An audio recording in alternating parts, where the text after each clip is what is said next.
Tout pour investir. Les experts de l'IMO. Les experts de l'IMO réunis le vendredi pour répondre à vos questions, à vos sujets. Aujourd'hui, on s'adresse aux Français qui vivent à l'étranger et qui investissent. Nous sommes bien entourés, Marie. Nous sommes avec Geoffroy Reiser, cofondateur de Terreta en Spain, et puis Guillaume Erard, journaliste au Figaro. Marie. Oui, c'est moi. Comme promis, avant la petite page de pub, on s'était dit qu'on allait quand même reparler un tout petit peu de la fiscalité parce qu'on avait une super question d'auditeur, un certain Mike qui nous a écrit et qui nous demande, alors je vous lis la question parce que j'ai pas envie de faire une grosse bêtise. Lorsque nous nous installons à l'étranger, nos investissements immobiliers sont-ils dépendants des règles locales en termes de succession ? Exemple, nous dit Mike, j'ai la double nationalité franco-portugaise. Si je m'installe définitivement au Portugal, mes investissements immobiliers portugais et français vont dépendre de quelle réglementation au niveau successoral ? Merci. Merci d'inviter un fiscaliste la prochaine fois, le vendredi. Exactement. Dans le cadre d'une succession, il y a deux choses. Il y a d'abord la loi et ensuite la fiscalité. Côté loi, depuis 2015, dans l'Union européenne, on peut choisir de quelle loi on veut dépendre. En l'occurrence, s'il a le double passeport France-Portugal, il peut choisir décider... le plus avantageux des deux. Voilà, exactement. En termes de loi, pas de fiscalité. Par contre, en termes de fiscalité, ce qui s'impose, c'est le pays du bien. Donc, pour les biens portugais, ça va être la fiscalité portugaise. Et ensuite, malheureusement, il n'y a pas de convention fiscale de non-double imposition entre la France et le Portugal sur cette chose-là. Donc ça fera quand même partie de l'héritage global et de la fiscalité globale française si ses enfants sont résidents fiscaux en France. Ouais. Et puis, autre chose, peut-être, par rapport à un cas précis comme celui-ci, le meilleur conseil à donner, ça serait, si c'est possible, qu'à la fois lui et ses enfants soient résidents fiscaux portugais, donc que personne ne soit français à ce moment-là, parce que la France est malheureusement championne d'Europe en termes de matraquage fiscal lors de la succession. Ouais. Donc là, pour le coup, on regardait juste pour donner un exemple, hein, sur un patrimoine de 1 million d'euros en succession directe avec un seul enfant, donc de parents à enfants, en France, on est à peu près sur 210 000 euros de taxation globale, alors que dans des pays comme l'Italie ou le Portugal, on est à 0. Donc les écarts sont énormes. En Grèce, on est à 50 000. En Allemagne ou en Espagne, on est à 100 000. Mais là, ce que vous nous dites, je crois, c'est que globalement, Mike, il ne pourra pas échapper. Alors, il pourra. En gros, si ses enfants, au moment de la succession, sont résidents fiscaux français, ils ne pourront pas échapper aux règles d'imposition sur les successions françaises. Non, exactement. Et ces enfants, pour aller un petit peu plus loin, les biens portugais, parce que je crois qu'il y avait des biens portugais et des biens français, les biens portugais, si jamais ils sont vendus, seront aussi soumis à une imposition au Portugal de 25% sur la plus-value. D'accord. Ah oui, donc bon, bah voilà, Mike, hein, j'espère que vous avez la réponse et que ça peut peut-être réorienter vos investissements ou pas. Bon, on parlait du coup fiscalité, réglementation. Il y avait aussi, après, ça me permettra de rebondir sur nos spécificités françaises avec Guillaume, c'est que on peut quand même pas aller à l'aveugle à l'étranger parce qu'à vous écouter, on a énormément d'atouts, c'est la fiscalité plus allégée, etc. Mais enfin, il y a quand même des choses auxquelles on n'a pas l'habitude, nous, en France, il faut se faire accompagner. Est-ce qu'il y a des petites spécificités, des choses à avoir en tête avant de se lancer dans un investissement à l'étranger, même quand c'est en Europe et tout près de chez nous ? Il y en a des très très fortes. Soyons peut-être très spécifiques par pays pour que notre parole soit utile. On va être spécifique par pays, mais déjà d'abord, dire que la France, c'est le pays le plus protecteur de l'acheteur dans le cadre d'un achat immobilier. Et notamment, en France, on a cette fameuse période de rétractation qui n'existe pas ailleurs en Europe. On a aussi, de manière quasiment systématique, la clause de non-obtention du prêt. Ça n'existe pas, ça ? Alors, ça existe théoriquement, et elle peut être mise dans les clauses de l'offre d'achat, mais il y a aussi de nombreux pays et régions où elle est refusée systématiquement par les vendeurs. Je prends encore un seul exemple, mais qui illustre ça. En Espagne, 60% des ventes immobilières se font sans avoir recours au crédit. Ça veut dire que si vous faites une offre que du cash, ou en tout cas pas de crédit hypothécaire, ça signifie que si moi, en tant qu'acheteur, je fais une offre pour un bien, même au prix, mais que je mets une clause de non-obtention du financement, le vendeur dira non, merci, ça ne m'intéresse pas. Et comment ça se fait qu'il y ait autant d'achats cash et les gens ont vraiment, encore une fois, c'est des secondaires excellents, ou alors ils épargnent beaucoup plus que nous, ils ont un apport plus élevé ? En fait, c'est lié c'est lié à l'histoire entre guillemets européenne des 15 dernières années et de la crise de 2008. En fait, avec la crise de 2008, on a des pays qui ont été plus impactés, ou beaucoup plus impactés. L'Espagne, ça a été terrible. Ouais. Exactement. Espagne, Grèce. Mais on revient sur le quatuor de tout à l'heure. Ouais. Espagne, rappelez-le Grèce, pour ceux qui nous rejoignent à la radio et à la télé. On a Espagne, Italie, Grèce et Chypre, qui sont les 4 seuls pays dans lesquels les prix sont au niveau de 2008 ou inférieurs à 2008. Et en fait, ces 4 pays correspondent exactement aux pays dans lesquels on achète majoritairement sans avoir recours au financement. Mais je rejoins la question de Guillaume. Ouais. Ça veut dire quoi? Ça veut dire que globalement, c'est parce que ces prix sont encore accessibles, parce que justement, il n'y a pas eu de rattrapage, qu'on peut payer sans crédit. C'est parce qu'on a une défiance, c'est parce que le crédit est différent de chez nous. C'est quoi l'idée? Parce que aussi les gens ont de l'argent aussi, peut-être simplement. Oui, alors après, le PIB par habitant est quand même pas le même que chez nous en Espagne. Mais si l'immobilier est moins élevé, c'est pour ça. D'où la question, est-ce que c'est le prix de l'immobilier qui permet? C'est lié à un comportement de... Comment dire effectivement, on va acheter plus tard. On en parlait tout à l'heure. Ouais. L'âge moyen d'accès à la propriété en Espagne, c'est 41 ans. En France, c'est 32 ans. Donc on achète, on est locataire beaucoup 32 plus longtemps. ans. Ouais, pardon. Et le taux de propriétaire, du coup, par rapport à la France, parce que France, c'est un peu moins de 60%. Ouais. Et du coup, en Espagne... France, je crois que c'est 58. Ouais, c'est ça. Ouais. Et Espagne, on est plutôt à 75. Ouais, c'est ça. C'est un pays de propriétaires. Tous les pays latins à peu près. Peut-être qu'il y aurait plus de propriétaires en France si on n'inculquait pas aux jeunes qu'il faut s'endetter pour acheter de l'immobilier. Si on leur disait de mettre leur argent ailleurs que sur un emprunt immobilier dès 31 ans. D'autant que c'est très intéressant ce qu'il dit par rapport aux achats cash, c'est qu'on voit cette tendance en France, alors évidemment pas du tout sur le même profil, on va rester sur des secondo-accédants, c'est-à-dire personnes qui sont déjà propriétaires, donc eux qui n'ont pas besoin de prendre un crédit. Et il y en a pas mal, surtout ceux qui sont pressés, qui acceptent des prix moins élevés, mais parce que c'est un achat cash et qu'il y a une telle tension sur les taux de crédit qu'au moins on est sûr qu'avec un cash, il n'y a pas de problème. Mais du coup, Guillaume, je t'interroge là-dessus, mais tu ne crois pas qu'à la fin aussi, ça va quand même aussi complètement modifier la typologie de nos acheteurs immobiliers en France? Tout le monde, comme tu le disais si bien, n'a pas les moyens d'acheter cash. Là, clairement, il y avait déjà un marché à 2 vitesses entre les primos et les secondos. Là, l'écart, il est en train de se grandir. Aujourd'hui, clairement, je pense que tout le monde sera d'accord pour dire que le marché, il est drivé par les secondo-accédants. Et c'est pas sain. Un marché immobilier sain, c'est un marché qui est drivé par les primo-accédants. Si aujourd'hui on a énormément de secondo-accédants, ça montre vraiment un vrai problème d'accession à la propriété. On reparle du crédit, on reparle des prix qui sont trop élevés et qui, à mon sens, cette tendance doit se poursuivre pour permettre justement... Alors après, encore une fois, il ne faut pas obliger tout le monde à accéder à la propriété. Bien sûr, c'est pas une obligation. Voilà, c'est-à-dire qu'il faut vraiment qu'encore une fois, on l'a vu quand les taux étaient 1%, parfois il y avait des prêts qui étaient accordés à des gens. Bon, on n'est pas aux États-Unis, mais encore une fois, il faut faire, je pense, laisser les banques, encore une fois, gérer au cas par cas et voir en fonction du profil des gens s'ils sont solvables ou pas. Mais alors justement, ce que dit Guillaume est hyper intéressant parce que ça me renvoie sur un sujet qu'on devait aborder en première partie, on l'a pas fait, mais justement sur le crédit IMO. Aujourd'hui, comment ça se passe quand je veux acheter à l'étranger? Il faut que je prenne un crédit où? Comment ça se passe en fait? Alors il y a deux grandes possibilités. La première possibilité, je vais prendre un résident fiscal français qui est déjà propriétaire de sa résidence principale ou qui a des assets sur le territoire français, PER, PEA, etc., qui peut me placer en nantissement auprès d'une banque française. Le plus grand classique, c'est la résidence principale nette de dette.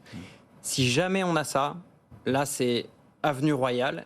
On peut tout simplement mettre une garantie déplacée, faire un crédit avec une banque française et acheter où on veut dans le monde, faire ce qu'on veut de son argent. Parce qu'en fait, comme la banque a sur le sol français cette garantie, c'est ça, voilà, elle peut se retourner vers ça. Souvent, une banque va uniquement prendre en valeur 50 à 70% de la valeur de ce bien-là. D'accord. Pour prendre une marge au cas où. Donc, pour les personnes qui ont un bon patrimoine, ça va le faire. Et c'est la meilleure option. C'est vraiment l'option. Et pour ceux qui n'en ont pas?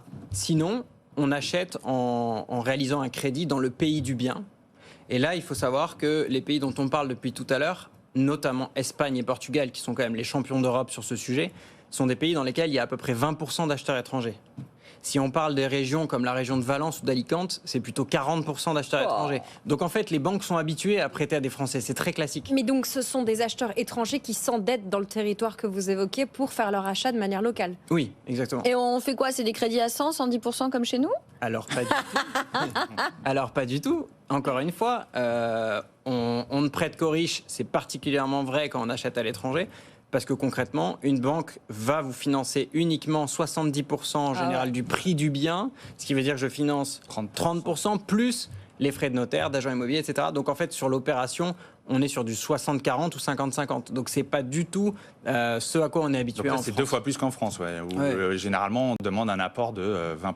Quoi. Non, c'est pour ça que le motif ou la raison de l'achat à l'étranger, elle va être davantage sur le fait de pouvoir acheter dans un pays où les prix sont plus bas, où les rentabilités sont plus hautes, et à la limite avec une logique de pied-à-terre, de digital nomade ou de choses comme ça. Et est-ce qu'il n'y aurait pas une logique aussi de réglementation, par exemple, sur le marché locatif, ce qui nous emmène bon an mal an sur notre sujet favori des passoires thermiques. Bon, on en est où à l'étranger? Parce que nous, c'est un peu notre dada, Guillaume. J'imagine que dans le Figaro, à peu près j'allais dire tous les jours, bon peut-être pas, mais toutes les semaines. J'imagine que tu et puis il y a une étude très passoire. intéressante de Se Loger, meilleur agent là-dessus, qui montre encore une fois que le DPE, le fameux diagnostic de performance énergétique, est devenu un critère, mais maintenant c'est carrément primordial, indispensable, regardé par tous. Quand on pense qu'il y a encore quelques temps, on ne savait même pas ce que c'était, on s'en fichait, on ne regardait pas, il y avait une telle demande. Là, clairement, aujourd'hui, c'est devenu un critère majeur. Et on voit aujourd'hui que la décote entre une passoire thermique, donc un bien qui est classé F ou G sur votre diagnostic de performance énergétique, la décote peut grimper jusqu'à 15% en moyenne par rapport à un bien classé D. Et ça, Guillaume, c'est à cause de l'accélération du calendrier, parce que en gros, ces décotes-là, à mesure qu'on s'approche des interdictions DG, on le rappelle à nos auditeurs, téléspectateurs, j'ai pas le petit... Bon bref, mais 1er janvier 2025, c'est terminé pour les G, 1er janvier 2028, c'est terminé pour les F. Donc effectivement, cette décote s'accroît. Ouais, et puis la plupart du temps, ce qu'on a constaté, c'est que les propriétaires de ces biens qui, la plupart du temps, sont des personnes âgées, n'ont pas envie, n'ont pas les moyens de faire les travaux, donc ils vendent. Et donc on a vu un afflux, et c'est peut-être ça qui fait que beaucoup disent qu'en fait la baisse des prix à Paris, non seulement elle est modérée, mais elle est peut-être faussée, parce que si vous enlevez toutes ces passoires thermiques, mine de rien... Il reste plus grand-chose. Et voilà.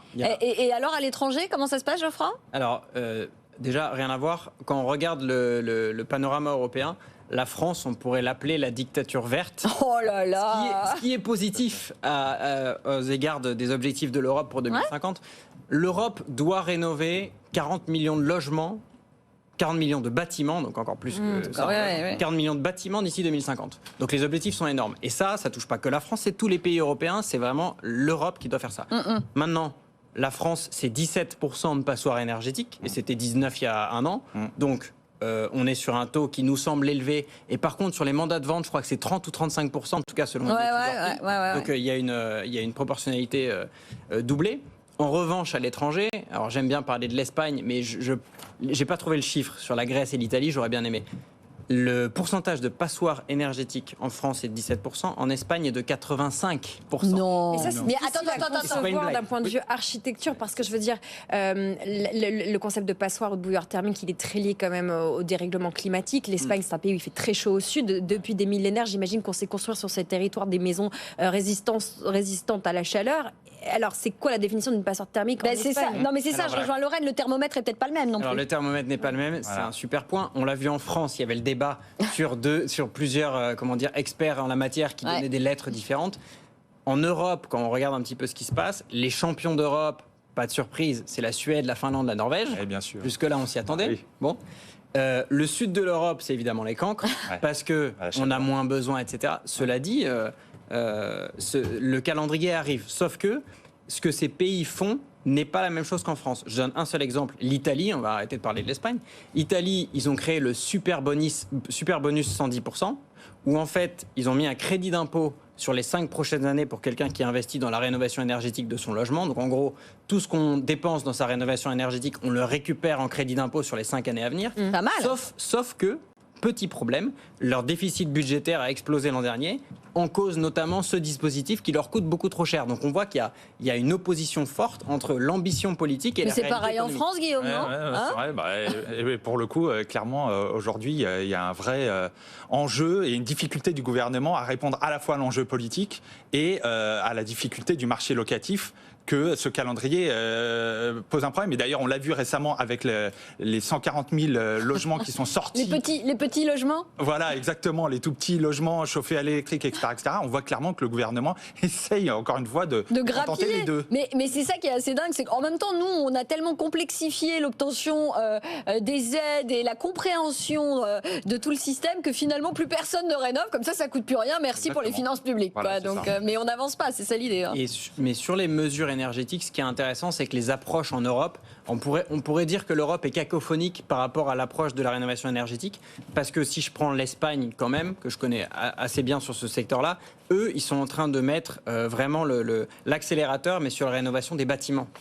Pas logement individuel. Pas individuellement. Non, pas par l'intérieur, mais par l'extérieur. Et moi, j'ai parlé récemment à des grandes banques comme CaixaBank et BBVA, qui sont deux des plus grandes banques espagnoles, qui n'ont toujours pas, et ça, pour nous, Français, ça nous paraît improbable, ils n'ont toujours pas de solution claire et nette pour un individuel, un particulier qui veut rénover son logement. Il n'y a pas de crédit, il n'y a pas de crédit travaux. Il n'y a pas d'éco-prêt. En général, ils font des crédits conso. Ouais, super. D'accord. Ah oui, ça, c'est justement ce Oui, mais qu'on après, il faut essaye voir de... le taux du crédit conso. C'est pas forcément un mauvais crédit parce qu'il est conso. Alors, c'est pareil, c'est très culturel de juger le crédit conso comme quelque chose de très mauvais. C'est très français. Totalement d'accord. Sauf que en France, pour l'avoir fait l'an dernier, j'avais acheté un logement à Marseille où j'ai fait 50 000 euros de travaux. D'avoir le crédit sur 20 ans de la totalité, c'est extrêmement agréable pour la mensualité de crédit et pour un investissement locatif.